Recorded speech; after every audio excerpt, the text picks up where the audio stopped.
Okay, I composed a toast. I did not write a toast because I've been running around with a chicken with its head cut off, so bear with me, I'm gonna do my best. And I'm gonna try not to cry.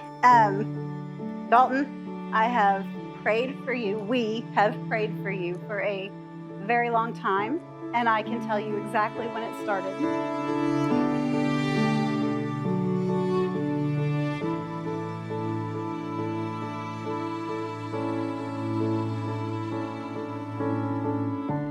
It was June 11th, 2001. That was the day that Mama and Papa and her daddy and I got in the car and drove to a little doctor's office in Stillwater, Oklahoma. And we realized that we were going to be blessed with a baby girl.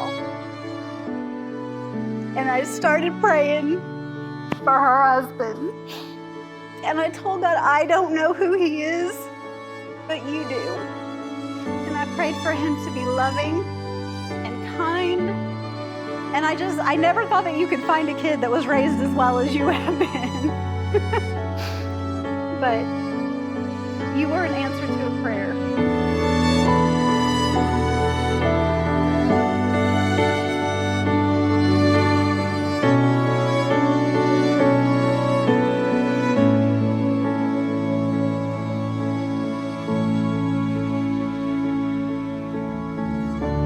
When I was 14, I promised the Lord that I would wait until I was 17 to date so that I could focus on learning how to love and how to be loved by Him. Lo and behold, 2 weeks after my 17th birthday, I met you, the one that God had been preparing me for. Oh my gosh. Oh my goodness. Look at you.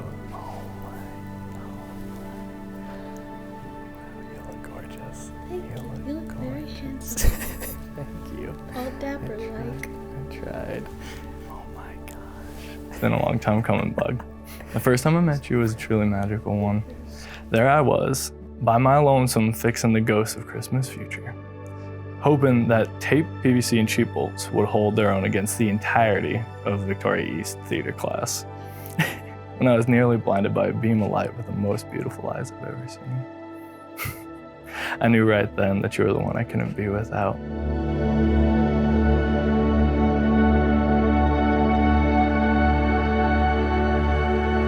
Over the last 4.5 years, we have grown together in so many ways, and I am so grateful that today my promise to God has led me to the covenant of marriage. I knew there was no way I would last without the way you make everyone feel seen and heard, even at their lowest. And it was clear as day that I had no chance of feeling this happy and fulfilled without you by my side. For almost 5 years now, we've spent countless hours with each other, even if only on phone or Skype. And as the years have gone on, we've never faltered once.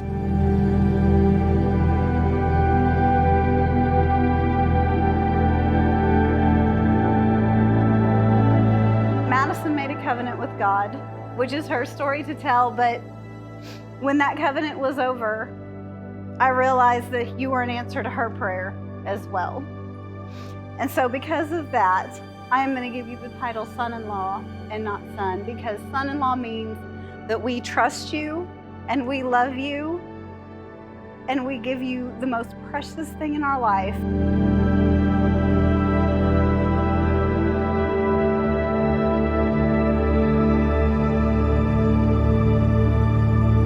Before we get in front of everyone and say, I do, I've got a few things I want to promise you.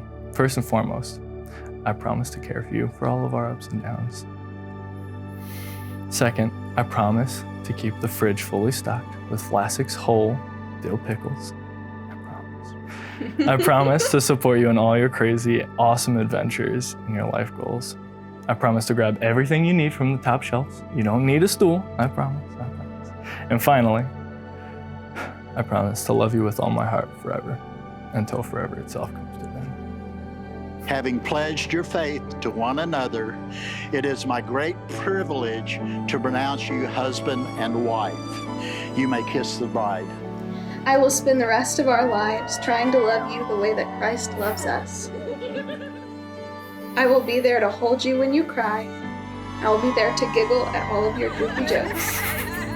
I will be there to support even in your nerdiest endeavors.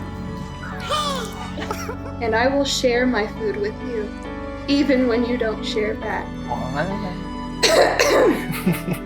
Shall we not mention the Nashville hot chicken incident of 23?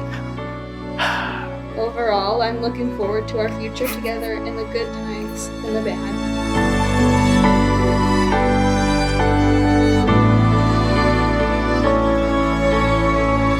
Madison, you take care of him, and Dalton, you take care of her, because you're the only kids we got.